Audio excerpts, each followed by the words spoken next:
Com a interrupção das aulas presenciais, novos desafios aos gestores, professores e famílias surgiram, já que agora o conteúdo escolar tem sido oferecido, na maioria das vezes, pela internet. Mas entre os novos caminhos que estão sendo percorridos, um deles ainda se torna mais delicado, pois muitas crianças estão em processo de alfabetização. E como fazer nesse período de quarentena? Como continuar o trabalho que estava sendo desempenhado pela escola?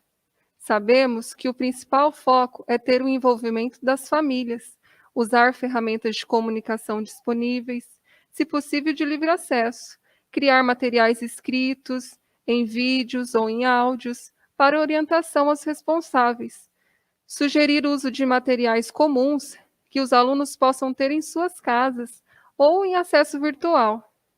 Procurar propor atividades que levam à autonomia das crianças e na alfabetização que levem à reflexão sobre o sistema de escrita alfabética. Essas são apenas algumas sugestões para estabelecer parcerias e enfrentarmos juntos os desafios de hoje e os que virão com o retorno das aulas presenciais. E para maiores contribuições sobre o tema alfabetização em tempo de pandemia, teremos a participação especial de Carla Toquete. Bem-vindos a mais um encontro no canal LED. Eu sou a professora Sheila, faço parte dessa equipe. Olá, pessoal. Sejam bem-vindos a mais um encontro semanal. Eu sou Karina, sou professora de educação infantil, faço parte da equipe LED. Lembrando que o nosso encontro estará disponível no canal do LED. A transmissão ficará lá para que vocês possam ver quantas vezes precisarem. Fiquem conosco até o final. Olá, educadores. Eu sou Juliane Menezes, professora dos anos finais. Sejam bem-vindos ao nosso canal. E para iniciarmos a nossa conversa de hoje, teremos como pauta quais ferramentas e equipamentos estamos usando. Teremos uma conversa sobre alfabetização em tempo de pandemia com a nossa convidada especial Carla Toquete, Daniele Moraes e Patrícia Davis. Teremos também o quadro para se inspirar. Teremos acesso à apresentação e ao vídeo. E para finalizarmos o encontro, teremos o feedback. Para realizarmos a transmissão aqui no canal, nós usamos algumas ferramentas que deixamos aí para vocês nesse slide. O YouTube, que é a plataforma de compartilhamento de vídeos. O StreamYard, que conversa com o YouTube e possibilita a interação de nós três ao mesmo tempo aqui, compartilhando nosso áudio, vídeo e a tela. Toda a apresentação, os slides construídos pela equipe LED é através do recurso Google Apresentações, que está disponível para vocês no portal. No final de todas as apresentações aqui no canal, a gente deixa um link para que vocês acessem o formulário do feedback. E esse feedback é construído através dessa ferramenta aí também do Google, ok? E além disso, um notebook, um microfone com fone de ouvido e acesso à internet. Bom, o tema então é alfabetização em tempos de pandemia. Nós iremos apresentar para vocês, os convidados de hoje. Nós temos a coordenadora de ensino de anos iniciais, Daniele Moraes. Ela faz parte, da equipe da Secretaria de Educação e Cidadania, é formada no magistério, tem pedagogia, pós-graduada em gestão educacional, gestão e supervisão escolar, possui os cursos de Letra e Vida, Profa, entre outros sobre alfabetização. Atualmente é estudante de letras. As experiências profissionais: professora dos anos iniciais nas escolas públicas da rede estadual e municipal e escola privada, formadora do PENAIC, orientadora de escola pedagógica, diretora de escola, orientadora de ensino e formadora do Profa da SEC, e atualmente coordenadora dos anos iniciais. Teremos também como convidada a orientadora de ensino dos anos iniciais, Patrícia Davis. Patrícia é professora graduada em Pedagogia pela Université em 2007, pós-graduada em Psicopedagogia pela Claretiano e Coordenação Pedagógica pela UFSCar.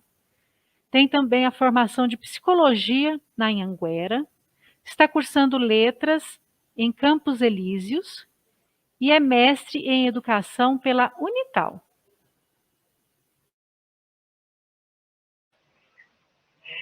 Teremos também a participação de Carla Toquete, professora mestranda em Escritura e Alfabetização na Universidade Nacional de La Plata, realiza assessoria e formação de secretarias municipais de educação na área de ensino da língua portuguesa, é consultora do programa Formar, desenvolvido pela Fundação Lema, elaboradora de instrumentos de avaliação, leitura, escritura, análise de resultados, orientações didáticas e também membro do Conselho Curador e colaboradora do ATABA.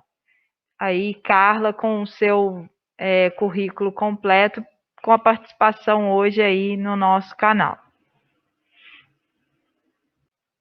É isso. Diálogo com Carla Toquete. Relatos e orientações sobre o processo de alfabetização em tempo de pandemia. A conversa com as 3 participantes aí será em torno dessa questão. Esperamos que aproveitem bastante o bate-papo. Olá, professor. Olá, professora. Meu nome é Daniele, sou coordenadora de ensino dos anos iniciais da Secretaria de Educação e Cidadania de São José dos Campos. O nosso encontro é para tratarmos de um assunto bastante pertinente para o momento que estamos vivendo nesse tempo de pandemia. O tema de hoje é sobre alfabetização, que é um processo muito importante na vida das crianças e tem despertado muitas preocupações, tanto para os professores como para as famílias. Para alfabetizar o aluno, existe por trás do trabalho do professor bastante embasamento teórico e um planejamento intencional para que os alunos possam avançar nas hipóteses de escrita, para que ele possa se alfabetizar. E para isso, nós pensamos com muito carinho em fazer um bate-papo com a formadora dos anos iniciais, Patrícia, que ela irá se apresentar. Olá, meu nome é Patrícia, sou orientadora de ensino dos anos iniciais e eu faço parte da equipe de alfabetização da Secretaria Municipal de Educação. Nós vamos conversar um pouquinho com a Carla Toquete. Ela é formadora, ela é professora de alfabetização, ela faz assessoria pelo Brasil inteiro sobre esse processo.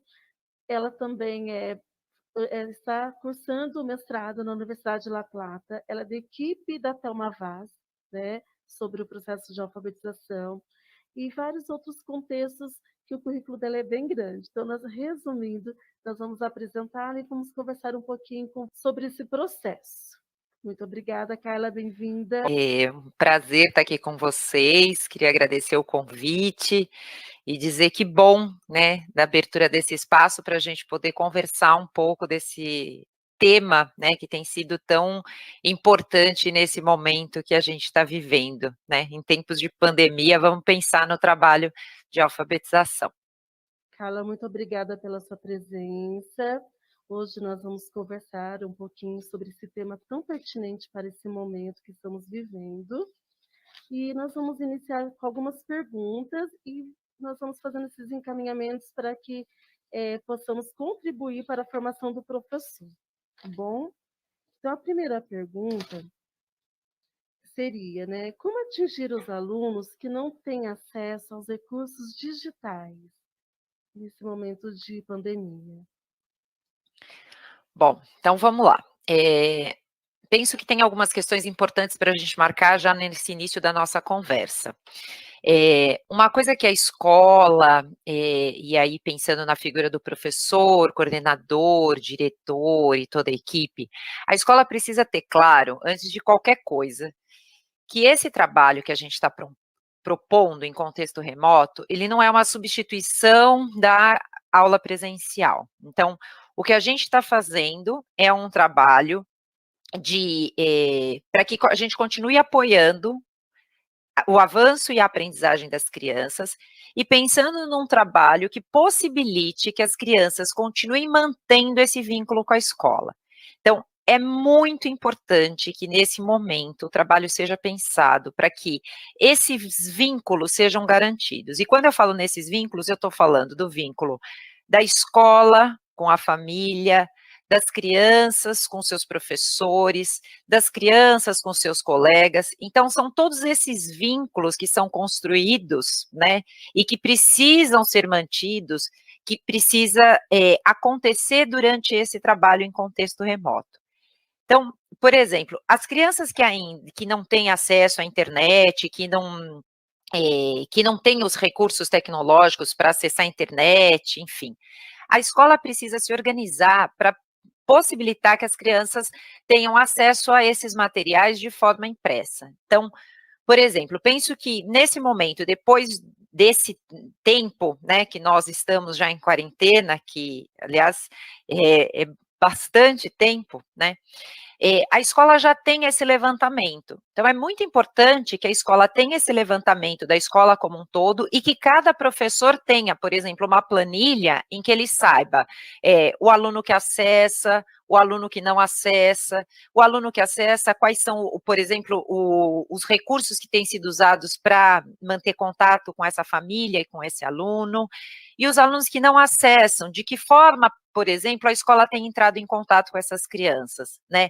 Tem disponibilizado material e a família retira na escola, tem a possibilidade, por exemplo, de enviar algum material para essa casa, para essa criança. Então, é muito importante que a escola tenha eu estou falando uma planilha, mas, enfim, é um registro onde ela tenha esses dados, né, para que o professor, coordenador, diretor tenham claro quais são os caminhos mais eficientes ou quais são os aplicativos, os recursos para entrar em contato com essas famílias. Ou, na falta dessas possibilidades, como é que, por exemplo, a gente entra em contato com a família por telefone, né? Fazendo um telefonema, enviando esse material, enviando impresso mesmo, né, para a residência da criança, enfim, é encontrar os caminhos para que as crianças sejam atendidas, né? E em busca dessas crianças, por exemplo, que já estão há algum tempo sem contato, que já está há algum tempo sem notícias, então é muito importante que a escola tenha esse levantamento. Obrigada, Carla. Dando continuidade sobre esse tema tão pertinente que estamos vivendo, eu queria que você falasse um pouquinho sobre se o aluno realizar uma atividade e não tiver uma intervenção, ele será abandonado à própria sorte, segundo a Thelma Vaz? Como fazer essa intervenção no contexto de ensino à distância? Bom, tem uma questão importante para a gente pensar que, ainda que o ensino tenha mudado no sentido de que a gente está pensando num outro contexto, que é o contexto remoto, a aprendizagem das crianças, né, o processo de aprendizagem continua sendo o mesmo. Então, os sujeitos continuam aprendendo da mesma forma. Então, a gente sabe que uma das questões fundamentais para a aprendizagem é a interação. E essa interação é a interação com o professor, a interação com os outros colegas, a interação com os textos escritos, a interação nas práticas de leitura e de escrita. Então, acho que esse é um princípio muito importante que a gente não pode perder de vista. Então, recuperando um pouco o que eu falei em relação ao vínculo, né? Então, as crianças precisam ver sentido naquilo que eles fazem. Então, esse também é um princípio muito importante, né? Porque a gente não lê e escreve sem uma finalidade, sem um propósito, né? E quando a gente toma as práticas de leitura e de escrita como as situações em que os sujeitos vão aprender a ler e escrever, a gente não pode perder de vista, então, essa intencionalidade, né, esse propósito. Então, o professor tem uma intencionalidade didática, mas as crianças precisam ver sentido naquilo que elas estão fazendo. Então, é muito importante que isso seja garantido, né, para que as crianças vejam sentido naquilo que elas estão fazendo. Então, elas vão fazer com um propósito. Então, por exemplo, elas vão ler ou vão escrever para compartilhar com alguém a leitura que ela realizou. Ela vai escrever um texto, porque esse texto depois vai ser encaminhado para alguém. Então, esse contexto precisa ser criado e precisa ser garantido. Em relação à interação, a gente precisa encontrar meios para que essa interação aconteça. Então, por exemplo, o professor precisa garantir espaços de interação com as crianças. Então, a gente tem recursos e, por exemplo, eu tenho indicado muito o uso do WhatsApp, por duas razões. Primeiro, porque acho que é o aplicativo mais acessível para todos. E pela outra razão, de que o WhatsApp não gasta rede de dados. Então, o fato do WhatsApp não gastar os dados móveis, isso possibilita que a gente faça muitas intervenções e estabeleça essa interação com as crianças por esse aplicativo. Então, por exemplo, a professora pode ligar, né, para algumas crianças ao mesmo tempo, que aí não precisa ser com a sala toda, mas pode ser com um grupo de crianças. Então, por exemplo, eles estão escrevendo adivinhas. Então, as crianças vão escrever, vão ler adivinhas e vão escolher as adivinhas mais difíceis para desafiar a família, por exemplo. Ou vão escolher as mais difíceis para enviar para outra turma, para ver se a outra turma sabe encontrar a resposta. Então, a professora, por exemplo, pode fazer uma chamada com algumas crianças para que eles escrevam essas adivinhas. E aí eles vão discutir a forma de escrever. Ou então a professora comparar dois textos. Olha, esse está escrito dessa forma, esse está escrito dessa forma. O que vocês acham? Né? Olha como está escrita a resposta dessa adivinha e como está escrita a resposta dessa adivinha. Ou a professora diz a adivinha, então, vou dar um exemplo aqui super ultra clássico, né? O que cai em pé e corre deitado? E aí a professora apresenta uma lista escrita com chuva, chuveiro, xícara, e aí diz para as crianças, onde está escrito chuva? E aí as crianças têm que localizar lá na lista e vão discutir sobre as diferentes escolhas que fazem, por exemplo. Então, é muito importante que esses momentos sejam garantidos. Eu sei que não é possível fazer isso todos os dias e fazer isso com todas as crianças, mas é preciso que esses momentos sejam garantidos. Então, essas ligações, esses envios no WhatsApp, eu, como professora, como profissional da educação, fiz uma intervenção que eu considerei muito importante nesses tempos. Eu enviava para as crianças, eu pedia para eles escreverem, claro, garantindo tudo isso que eu já disse, o propósito, Eu enviava para eles uma escrita com problemas, uma escrita que não era convencional. E dizia assim para eles, olha como uma outra criança escreveu essa lista. O que você acha disso? E aí, ele tinha que analisar essa lista a partir do que ele já tinha escrito. Então, nesse caso, eles estavam escrevendo uma lista de frutas para fazer uma salada de fruta. E aí, eu enviava essa escrita com escrita silábica, e aí ele tinha que analisar essa, e dizia para ele, olha, uma outra criança escreveu essa lista, o que você acha? Olha como ela escreveu abacaxi, olha como ela escreveu banana, olha como ela escreveu maçã. E aí a criança se colocava nesse lugar de ter que analisar uma escrita produzida por outra criança para poder pensar na sua própria escrita. E foi uma intervenção super potente, né? Eu fiz isso com crianças que ainda não escrevem convencionalmente. Então, tem uma questão que a gente não tem a expectativa que as crianças vão escrever alfabeticamente e a gente ir criando esses espaços para que as crianças interajam. Então, esses espaços podem ser criados a professora, organizando com outras crianças, pode ser diretamente o aluno com o professor, pode ser com outras crianças, pode ser como eu acabei de dizer, né, dar esse exemplo, oferecendo essas escritas para que as crianças tenham que analisar as escritas produzidas por outras, né, porque a gente já sabe aonde que, por exemplo, uma criança com hipótese silábica, a gente consegue antecipar como ela vai escrever aquela lista ou escrever aquele texto. Então, a gente mostra para ela, a gente compartilha com ela uma outra escrita para que ela tenha que pensar sobre isso. Mas é fundamental garantir esses espaços de interação. É fundamental. Isso, penso que seja uma questão que é indiscutível. A gente precisa garantir esse espaço.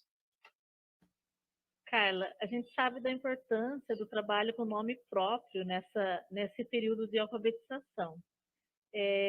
Qual é a indicação assim, da melhor forma de trabalhar com o nome próprio da criança nesse momento? Essa pergunta é ótima, Patrícia, porque a lista de nomes, ela é uma referência fundamental no trabalho. Então, uma dica que eu posso dar aqui para todos os professores, né? Ofereçam e disponibilizem a lista de nomes para as crianças. Então, quando eu falei no início que as crianças que não têm o acesso remoto, que não têm o acesso à internet, para as crianças que vão receber esse material impresso, é fundamental que eles recebam a lista de nomes. Então, isso é um texto que traz muitas pistas para as crianças, muitas. Então, por exemplo, em situações dessas de escrita, como eu disse que a professora pode reunir algumas crianças e vamos escrever a adivinha, o que é, cai em pé, corre deitado. As crianças podem buscar essas pistas nos nomes. Então, por exemplo, quando ela diz assim, como é que a gente pode escrever cai? Como é que se escreve? Será que tem algum nome na lista de nomes que ajuda a gente a pensar como escreve? E aí uma criança vai dizer assim, o nome da Camila, o nome do Caio. Então busca na lista o nome do Caio para a gente poder escrever aqui, na nossa adivinha. A lista de nomes é uma referência fundamental. E a gente também não pode perder de vista que antes, né, da quarentena iniciar, antes de todo esse processo de afastamento das aulas presenciais, as crianças tiveram muito pouco tempo, né, de aula. Inclusive, se a gente pensar nas crianças, né, que estavam se vendo num novo grupo, essa constituição dos laços como grupo, ela foi interrompida muito no início. Então, é muito importante que as crianças tenham referências, né, dos colegas, que tenham esses espaços, porque tem algumas crianças, e eu estou dando isso como um exemplo bastante real, por estar em contato com as escolas e com as crianças. Tem algumas crianças que não lembram quem é o colega. Porque, imagina, uma criança que foi para o primeiro ano, então mudou de escola, mudou de contexto, mudou de turma, porque a turma agora é maior do que na educação infantil, a escola funciona de uma outra forma, e ela não teve tempo suficiente para conhecer todos os colegas. Então, você fala, por exemplo, de um colega, ela fala, eu não lembro quem é esse, eu não sei quem é. Então, é muito importante que o professor tenha ações em relação a isso, para ir garantindo essa interação entre as crianças, e a lista de nomes também apoia, porque aí a gente recupera, né? Olha só, hoje a gente está aqui, hoje o nosso grupo é formado pelo fulano, fulano e fulano. Vamos encontrar esses nomes na lista, né? Olha, semana que vem a gente vai se reunir, e quem vai estar nesse encontro é fulano, fulano e fulano. Vamos encontrar esses nomes na lista? Você cria uma situação que faz todo sentido, porque afinal de contas eu estou buscando na lista o nome dos colegas que vão estar comigo, que vão fazer parte desse grupo de trabalho, e você cria uma situação que as crianças têm que ir para a lista, têm que ir para o texto escrito para buscar esses nomes. Então, se tem uma coisa que todo professor precisa garantir para as crianças, é a lista com os nomes. Inclusive com o nome da professora, porque o nome da professora também é referência, né? Nós, só para dar um exemplo rapidinho, nós gravamos uma situação com a professora fazendo essa interação via WhatsApp, agora bem recente, e eles estavam produzindo legendas. porque é uma turma de primeiro ano e a professora entendeu que essa questão do vínculo era muito importante. E como ela tem mantido esse vínculo? Criando um espaço no Face, né, da escola, um espaço com uma galeria de fotos. Então, as crianças, a professora tem buscado, né, porque ela tinha muitos registros fotográficos das crianças, e as crianças legendam essas fotos para publicar no Face. Então, nessas legendas, as crianças têm que pensar como elas vão escrever. Então, elas têm que decidir, tomar decisões em relação ao texto e tomar decisões em relação a como escrever. Quantas letras, quais letras, em que ordem. E aí, quando eles estão discutindo, é impressionante, impressionante como as crianças buscam referência no nome. Então, quando eles querem escrever, quando a professora diz, como é que a gente vai escrever isso? Ah, começa igual o nome do fulano, começa igual o nome da professora, começa igual o nome... É impressionante como as crianças buscam as referências nesse nome. E aí, o fato das crianças estarem com a lista de nomes é o espaço que ela tem para tomar essas decisões. Então, é onde ela vai buscar a informação que ela precisa para escrever. Então, é fundamental. A lista de nomes precisa estar na mão das crianças. Uma outra questão importante é em relação ao foco do trabalho do professor. Nesse momento, o foco maior precisaria ser no sistema de escrita alfabética ou na linguagem que se escreve? Bom, essa é outra pergunta importante. Penso que tem uma atividade que é fundamental ser garantida pelos professores, pela escola, né? Que é a leitura pelo professor, né? Então, quando a gente pensa sobre a aprendizagem da linguagem que se escreve, nós sabemos hoje o impacto que tem as crianças estarem em contato com os livros, né?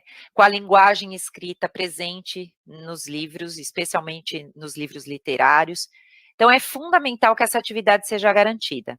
Na rotina da escola com aula presencial, essa é uma atividade que aparece de forma permanente e diária. Então, a gente tem recursos e tem condições de continuar com essa atividade.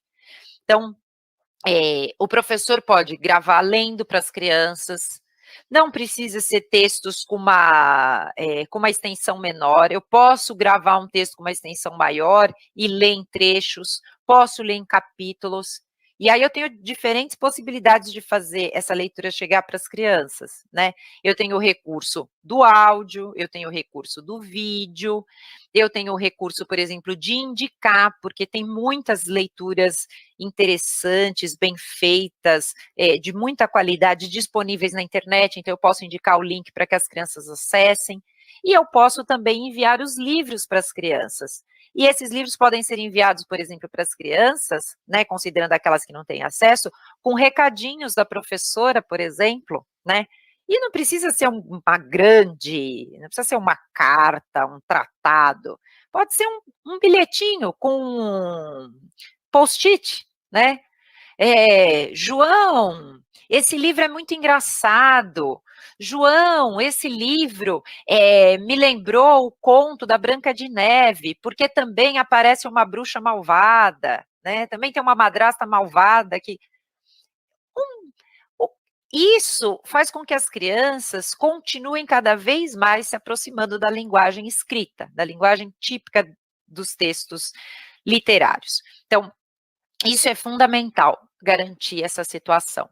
E hoje a gente tem muitas editoras que disponibilizaram o acesso ao acervo, abriram os seus acervos, né, em caráter de pandemia, né, e essa é a doação que elas têm feito e a contribuição que elas têm dado para o trabalho da escola e também das famílias. Então, acessar esses materiais dessas grandes editoras que a gente conhece e reconhece pela qualidade das publicações e disponibilizar esse acervo para as crianças é fundamental, né?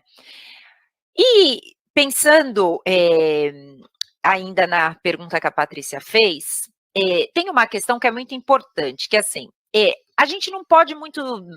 A gente entende que tem duas questões em jogo. Quando as crianças têm que pensar na forma de escrever e quando as crianças têm que pensar no como, pensando mesmo quais letras, quantas letras e em que ordem eles vão escrever.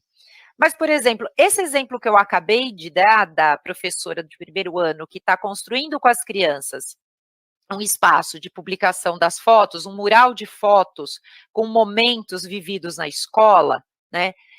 Ela está trabalhando com as duas coisas. Então, tem uma discussão sobre a forma escrita do texto, né? Então, de que jeito a gente vai escrever essa legenda, que é um texto, e as crianças têm que tomar decisões, porque eu tenho que considerar o meu interlocutor, quem vai acessar não conhece essas crianças, então eu preciso dizer o nome, eu preciso dizer o que elas estão fazendo, né? Eu preciso dar informações sobre o que está acontecendo nessa foto.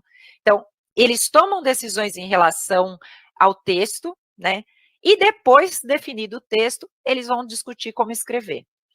No caso, por exemplo, de situações em que as crianças estão trabalhando com textos de memória, como parlendas, adivinhas, cantigas, as crianças não têm que tomar decisão em relação ao texto escrito, à forma escrita, porque ela já está dada, né? Então, a adivinha é o que é, cai em pé e corre deitado. A parlenda é meio-dia, macaca Sofia, panela.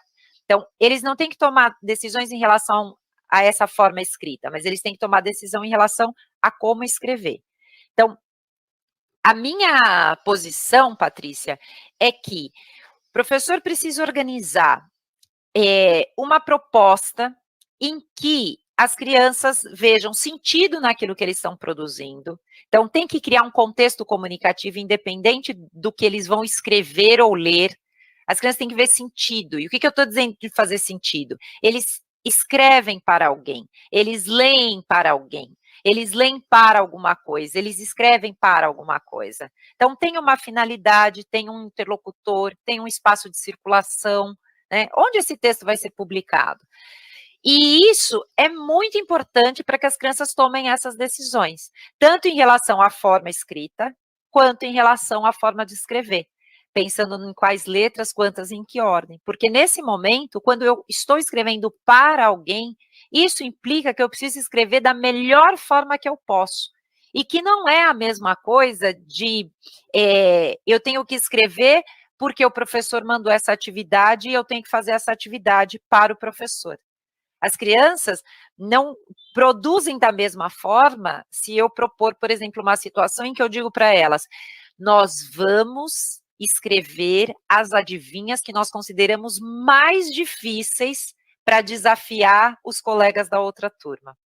Nós vamos escrever essa parlenda para que a gente possa organizar um livro de parlendas que vai circular online na internet para os nossos familiares e os nossos colegas da escola.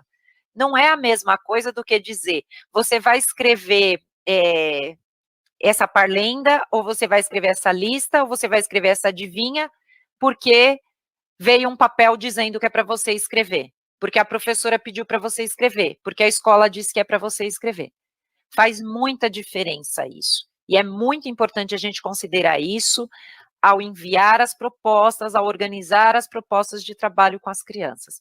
Por isso que a gente tem insistido na importância de organizar sequências didáticas, ainda que sejam sequências de curta duração, né, considerando a questão do contexto remoto, mas que tenham sentido, que as propostas de fato estejam organizadas e elas tenham uma relação, uma inter-relação entre elas, que faz com que aquilo que eu faço depois só é possível a partir do que eu fiz antes. A proposta tem uma complexidade maior do que a que foi feita anteriormente. Então, isso é uma sequência didática de verdade. Bom, você já falou, já respondeu várias questões, né? Várias dúvidas aqui.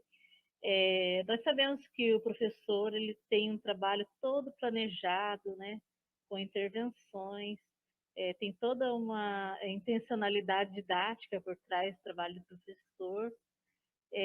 Então, quais seriam? Você já até citou, né, várias situações aí, mas quais seriam, então, as atividades mais indicadas? Você já citou a questão do trabalho com texto de memória, em relação aos bilhetes, né, esse trabalho que faz sentido para a criança, e você teria mais sugestões para atividades nesse momento?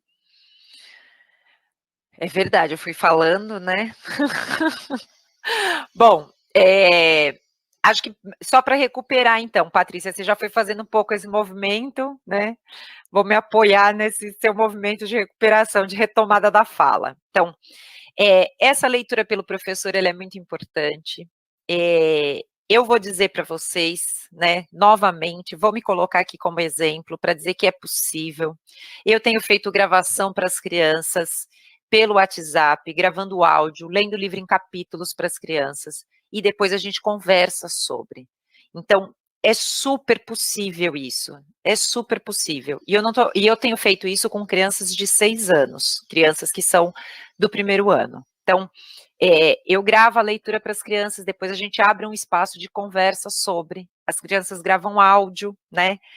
É muito interessante, por exemplo, porque no meio dessa conversa, uma das crianças me mandou um texto escrito, grande assim, no WhatsApp, e escrito. Eu falei, como assim? Essa criança ainda não escreve alfabeticamente, como é que eu estou escrevendo esse texto? Olha o que ela descobriu. Ela descobriu que quando ela aciona o microfone, ela pode acionar o microfone do Google. E aí o que ela faz? Ela dita para a dona Google escrever para ela. Gente, eu fiquei impressionada de ver como as crianças vão encontrando caminhos.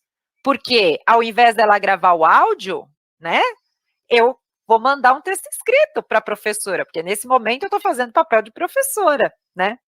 Então, é muito interessante também como essas relações que as crianças vão constituindo com os recursos, né, tecnológicos. Então, essa é uma atividade que não pode abrir mão.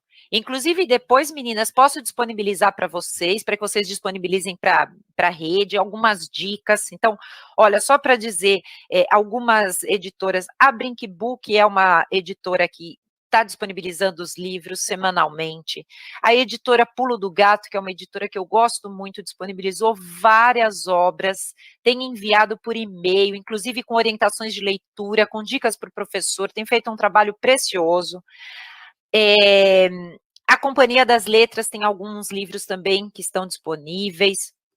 A Trioleca também está disponibilizando, então você entra no site, você consegue acessar as obras, eles têm disponibilizado, por exemplo, a obra e uma entrevista com o autor, que é uma coisa super interessante, disponibilizar para as crianças, o autor falando sobre a obra. A Nova Escola disponibilizou também um material muito interessante, que também tem a entrevista com os autores, né? Então, nesse vídeo aparecem os autores falando da obra, falando do seu processo de produção.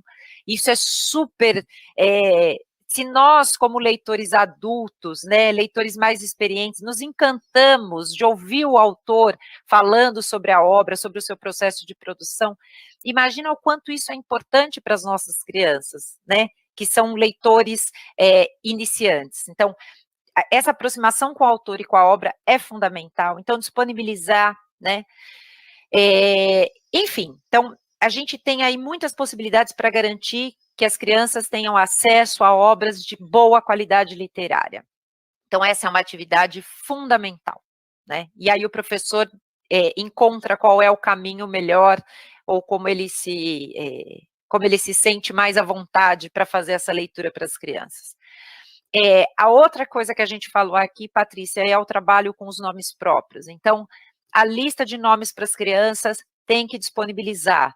Por exemplo, a gente pode pedir, né, nessa parceria com as famílias, que as famílias, por exemplo, escrevam a lista de nomes da família. Então, com o nome do pai, da mãe, do irmão, da avó, e aí, claro, que a família faz isso junto com a criança. Então, vamos escrever o nome das pessoas da nossa família, porque também é mais uma fonte de consulta. Uma outra situação bem importante, que é o trabalho com os textos de memória. Então, por exemplo, os professores poderiam organizar com as crianças um caderno, isso pode ser também online, né, que esses textos estejam escritos, que as crianças tenham como consultar esses escritos para que eles sejam boas fontes de consulta, de busca de referências, né, e que as crianças também usem esse material para poder ler, né. A gente tem chamado esse material de caderno de textos, né. Então, as crianças vão colando os textos nesse caderno, então a escola pode disponibilizar esse material, pode disponibilizar os materiais impressos, e aí as crianças vão colando, e aí, por exemplo, pode organizar situações em que eles vão ler um para o outro, vão ler para a avó, vão gravar um áudio para o tio, vão ler para o irmão mais velho, vão ler para o irmão mais novo, vão ler para o pai, vão ler para a mãe. Então, todos esses textos que estão nesse caderno de textos são textos que as crianças já conhecem. Então, é muito importante também levantar que repertório é esse que as crianças têm, quais são as parlendas que as crianças conhecem de memória, quais são as cantigas que eles conhecem. Claro que a gente pode ampliar esse repertório, mas é muito importante a gente saber quais são os textos que eles já conhecem, né? E organizar, por exemplo, esse material e garantir que as crianças façam essas leituras uns para os outros, e, enfim, né, criando todas essas possibilidades. Então, acho que essa é uma questão fundamental, e todas essas situações permeadas por esses espaços de interação. E isso, como a gente já falou aqui, né, é muito importante que seja garantido. Muito importante que a escola encontre esses caminhos, né, especialmente nesse momento em que cada vez mais, né, nós tínhamos previsões de que voltaríamos com as aulas presenciais nesse segundo semestre, nós já estamos, né, no mês de agosto, com previsão que seria em setembro a volta, agora isso está sendo postergado, então a gente precisa pensar num trabalho consistente nesse contexto remoto, né, para que também essa expectativa da volta do trabalho presencial não nos imobilize.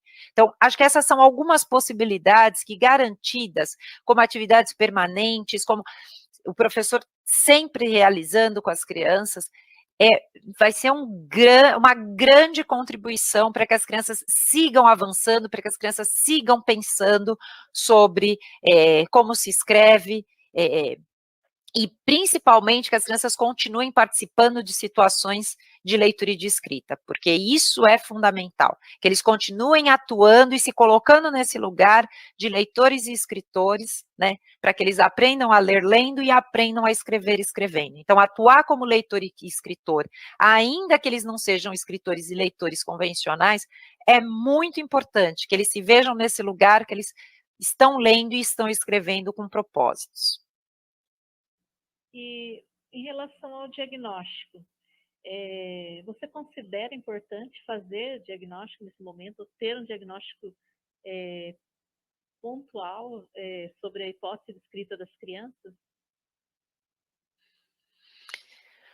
Bom, essa é uma questão que vem sendo bastante discutida, né? Então, a primeira coisa que eu queria recuperar é que, mesmo que as crianças tenham tido um curto espaço de tempo em aula presencial, foi um tempo que provavelmente, né, pelo que eu tenho visto e tenho acompanhado em muitas escolas, em muitas redes, do Oiapoque ao Chuí, os professores fizeram essa primeira sondagem com as crianças, né? Foi possível, teve tempo para fazer essa sondagem inicial. Então, essa é uma referência e continua sendo uma referência para os professores, porque, afinal de contas, esse é o registro que ele tem e que ele sabe como foi encaminhado. Uma outra questão é que, à medida que o professor organiza esses espaços de interação com as crianças, ele também vai tendo pistas sobre o que as crianças estão pensando.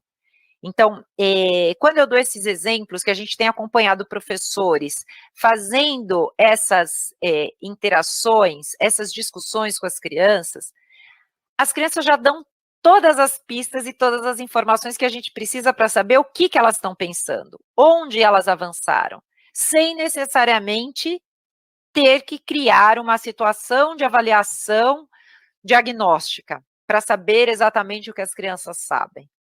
Então, o que eu posso dizer em relação a essa pergunta é que a gente tem que pensar, antes de mais nada, qual é o papel que a avaliação diagnóstica tem no nosso trabalho.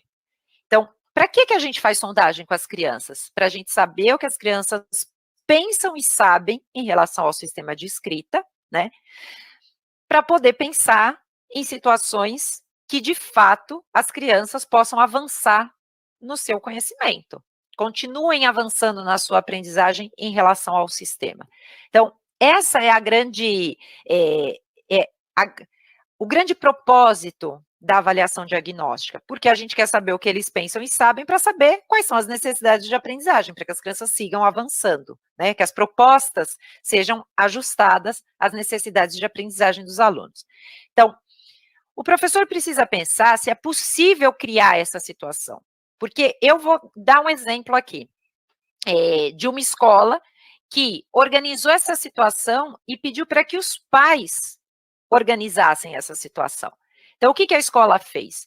Mandou uma orientação para os pais, para que os pais seguissem essa orientação no momento em que as crianças fossem escrever. E aí, o que aconteceu? A gente viu que muitas escritas vieram alfabéticas. E quando a gente foi procurar, né? Quando a gente foi xeretar, a gente olhou e disse, não, essa criança não está escrevendo alfabeticamente, por conta das pistas que a gente já tinha de outras situações. Então, eu estou contando desse exemplo, que, inclusive, eu não vivi diretamente, porque eu não assessoro essa rede, enfim, mas a professora compartilhando isso comigo. Então, a escola organizou, a professora enviou essa orientação, e aí vieram muitas escritas das crianças, como se as crianças estivessem escrevendo alfabeticamente. E quando a professora foi em busca, né, de entender o que tinha acontecido, por exemplo, teve pais que a criança, sei lá, a criança estava escrevendo uma lista de frutas, ela tinha que escrever jabuticaba, aí de repente ela faz já? Já? Que letra é essa? O pai dizia, é o J. O pai ditava as letras. Então, a gente tem que ter claro que o pai, a mãe, o irmão, o tio, a avó, seja quem for o responsável pela criança nesse momento, não irá assumir o papel de professor. A gente não quer isso e a gente não espera isso, porque nós somos os profissionais e nós somos os especialistas da área. Então, nós temos pistas, se a gente conseguir garantir essas situações de interação com as crianças, nós teremos pistas e muitas informações sobre o que as crianças estão pensando em relação ao sistema de escrita. E a minha recomendação é que a gente faça a sondagem, que a gente realize o diagnóstico, a avaliação diagnóstica, quando a gente considerar necessário. Então, por exemplo, o professor já realizou essa sondagem lá no início do ano. Ele já sabe quem são as crianças que escreviam alfabeticamente. Então, para essas crianças, não faz sentido eu propor essa situação, a menos que eu for propor para saber outras questões, por exemplo, em relação à ortografia, segmentação, enfim. Aí eu não vou pedir para eles escreverem uma lista como a gente conhece, né? A sondagem com a lista, começando dos polissílabos, enfim, todos esses cuidados que a gente toma quando a gente organiza uma situação de sondagem do sistema de escrita.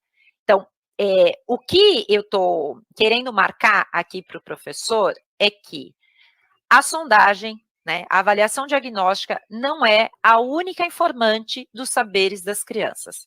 E considerando esse contexto remoto, é muito importante que a gente tenha ainda mais claro o papel dessa avaliação, né, dessa avaliação diagnóstica. Então, essa é a minha dica para os professores. E se eu quero fazer essa sondagem, eu preciso fazer porque eu não estou sabendo o que é que essa criança está pensando. Eu não consigo, mesmo nas situações que eu tenho proposto, eu tenho poucas pistas. Então, organize essa situação. Organize, por exemplo, uma chamada pelo WhatsApp com essa criança, combina com a família, combina com o responsável para que essa chamada aconteça, para que organize um espaço onde a criança tenha papel, tenha lápis, que ela possa escrever, que o celular fique numa posição que o professor consiga ver o que a criança está escrevendo, né? Então, essas coisas precisam ser combinadas com a família, né?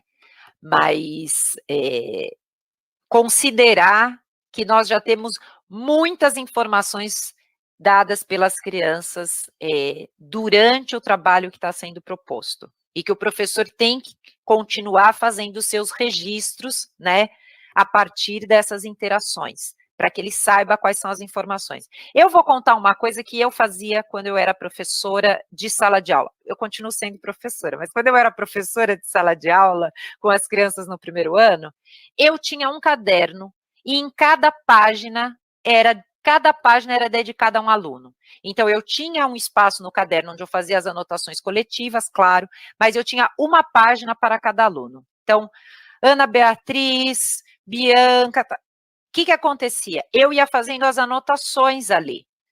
Porque uma das pistas muito importante para mim era que, assim, tinha hora que eu batia os olhos naquelas páginas e via a página que tinha pouca coisa escrita.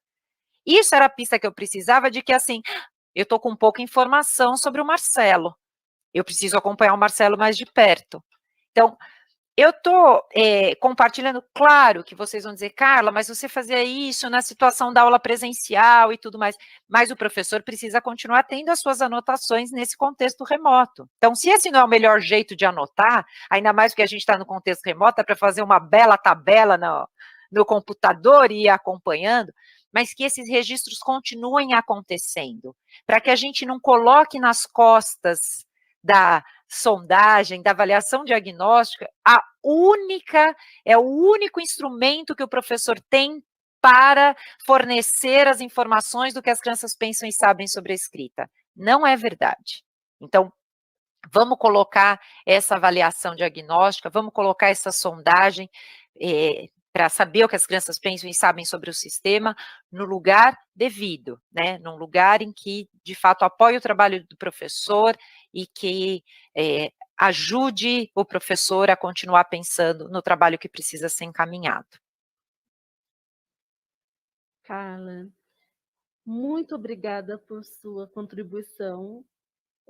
Foi muito significativo esse encontro, muito importante para a nossa rede de ensino, muito importante compartilhar seus saberes, boas experiências, para que esse processo de formação continuada possa ser cada vez mais significativo e de boas intervenções com os nossos meninos e meninas nesse momento que estamos vivendo.